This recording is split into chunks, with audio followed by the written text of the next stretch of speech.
আজ পরীক্ষা কেন্দ্রে পরীক্ষা দিতে এলেন 55 বছর বয়সী এক মহিলা এবং পরীক্ষা দিতে এসে তিনি বলছেন যে আমি পরীক্ষা নিতাম আর এই বয়সে আমাকে পরীক্ষায় বসতে হচ্ছে, কিচ্ছু প্রস্তুতি হয়নি। 55 বছর বয়স, এই বয়সে কি পড়া হয়? পরীক্ষা কেন্দ্রে ঢোকার মুখে কান্না চাকরিহারা ওই শিক্ষিকার। বয়সের ছাড়া আমি তো 16 সালের আনটেন্টেড ক্যান্ডিডেট। আপনি পরীক্ষায় মানে শিক্ষকতা করেছেন 7 বছর। কত? 7 হলো। তা কি বলবেন, মানে এই যে আমার কিচ্ছু বলার কাঁদছেন কেন? আজ আমি যেতাম পরীক্ষা দিতে, আজ আমাকে এখানে পরীক্ষা দিতে আসতে হচ্ছে, এটাই আমার বড় কষ্ট। করে যোগ্যতার পরীক্ষা দিতে হবে আপনাকে।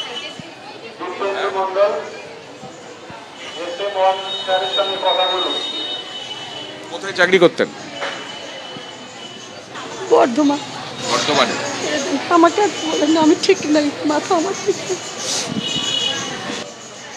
এবার ভরসা পাচ্ছেন? পড়া হয়নি কিছু, এই বয়সে পড়াশোনা হয়নি। 55 বছর বয়স আর পড়া হয়নি। কত বয়স? 55।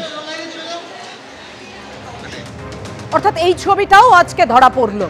কেউ 7 বছর ধরে পড়াচ্ছেন, কেউ 8 বছর ধরে পড়াচ্ছেন, তাও তাদের পৌঁছতে হয়েছে প্রাতিষ্ঠানিক দুর্নীতির কারণে। তাই তারা প্রশ্ন তুলছেন, আবার দুর্নীতি হবে না তো? চাকরিহারা শিক্ষক সুমন বিশ্বাস কি বলেছেন দেখুন।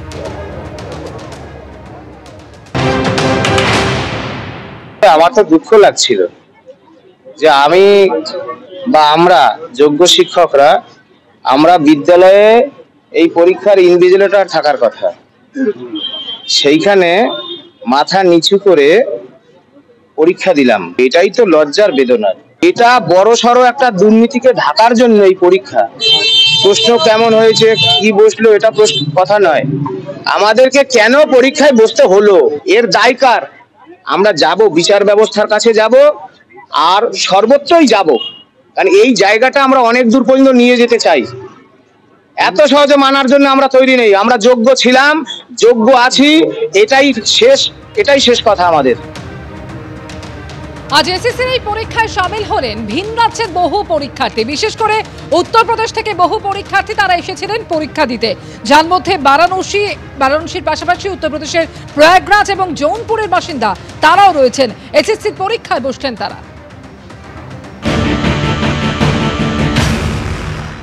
यूपी से इधर एग्जाम देने के लिए आए हैं। हाँ, वहाँ भी पेपर नहीं हो रहे हैं, फिर यहाँ जो है वैकेंसी आई थी तो डाल दिए थे।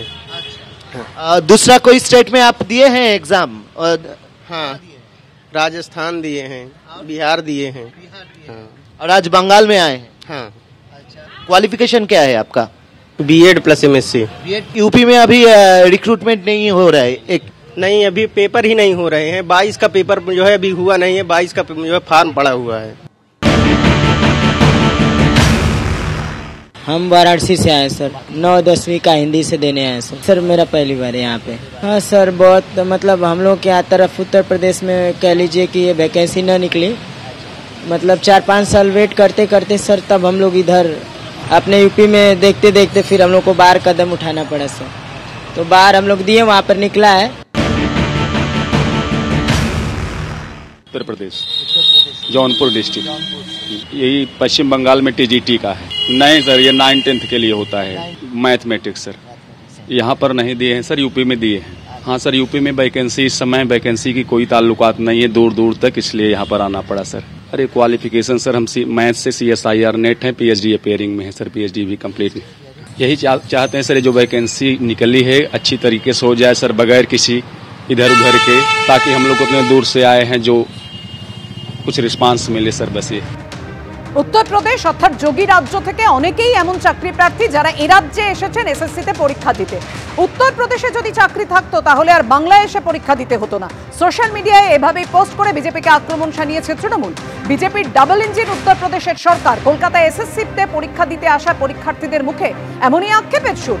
যোগী সরকার যে অকর্মার ঢেঁকি তা স্বীকার করছে সেই রাজ্যের মানুষই। চাকরি নেই, রোজগার নেই, শুধু বুলডোজার চালাচ্ছে আর ফেলে পেটাচ্ছে মানুষকে। সোশ্যাল মিডিয়ায় পোস্ট করে বিজেপিকে আক্রমণ তৃণমূলের। বাংলা এসএসসির পরীক্ষা, যেখানে ভিন রাজ্যের বহু পরীক্ষার্থী তারা অংশ নিয়েছেন, এবং যেরকম আপনাদের বলছিলাম যে এই নিয়ে বিজেপিকে একেবারে নিশানা করা হয়েছে তৃণমূলের তরফ থেকে, এবং কুণাল ঘোষ তিনিও খোঁচা দিয়ে একটি পোস্ট করেছেন সোশ্যাল মিডিয়ায়। যে পোস্টে কুণাল ঘোষ তিনি লিখেছেন, বাংলা এসএসসি পরীক্ষায় যোগী রাজ্য সহ ডাবল ইঞ্জিন সরকারের রাজ্যের কর্মপ্রার্থীরা, অনেকে বলছেন ওখানে চাকরি নেই, ঠিকমতো পরীক্ষা হয় না, তাই তারা এখানে পরীক্ষা দিতে এসেছেন। কি বুঝলেন? এখানে কেউ বলেনি বাংলার চাকরির পরীক্ষা শুধু বঙ্গবাসী দিতে পারবে, কেউ হয়রান করেনি, অপমান করেনি, বাধা দেয়নি। কিছু বুঝলেন? বিজেপিকে খোঁচা দিয়ে এভাবেই পোস্ট করেছেন কুণাল ঘোষ।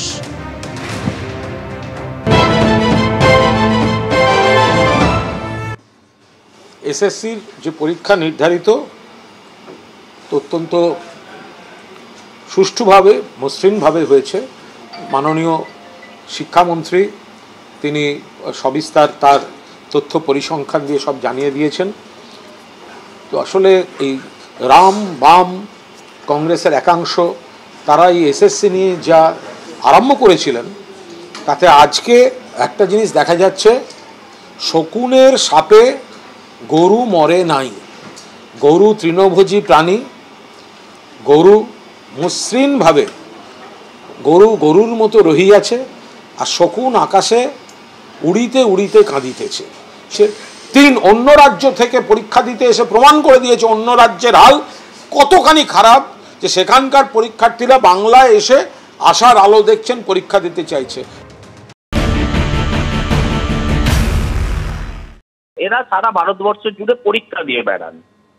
যেমন একদল মানুষ ছিলেন না, সিনেমা হয়েছিল রুদালি, বিভিন্ন জায়গায় কেঁদে বেড়ায়, হতে পারে এরা পরীক্ষা দিয়ে বেড়ায়। এগুলো দেখানোর জন্য তৈরি হয়েছে। আর যদি অন্য রাজ্য থেকে এরকম দু চারটে মানুষ তো আসতেই পারে, ভারতবর্ষ থেকেই এসছে, পাকিস্তান থেকে আসেনি।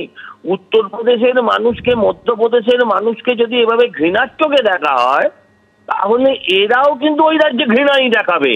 উত্তরপ্রদেশে যখন পরীক্ষা হয়, আমরা তো দেখি ওখানকার স্টেশনে, গোরখপুরের স্টেশনে গিয়ে লোকপ্রিয় আছে বাঙালিরা, সেই ছবিও তো দেখেছি। এটাকে রাজনীতিকরণ করা হচ্ছে। এই ছেলেগুলো, সোনাল বাবুকে অনুরোধ করবো, এই ছেলেগুলো আবার যেন না গিয়ে বলে যে আমি 53 পেয়েছিলাম, আমাকে 7 করে দিয়ে, যে 7 পেয়েছিল বৃষ্টি মুখার্জি, তাকে 55 করে দেওয়া হয়েছে। বলবে, ও যেন না গিয়ে বলতে পারে ওখানে অঙ্কিতা অধিকারী বলে কেউ একজন পরীক্ষা দিতে এসেছিল, মন্ত্রীর মেয়ে, তাকে পাওয়াতে গিয়ে আমায় কেটে দেওয়া হয়েছে।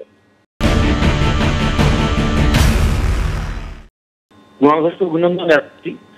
একদিন ওনারা পশ্চিমবাংলার পরীক্ষার্থীদের কাছ থেকে পয়সা খেতেন, এখন ওনারা উত্তরপ্রদেশের পরীক্ষার্থীদের কাছ থেকেও পয়সা খাওয়ার সুযোগ পেয়ে গেছেন।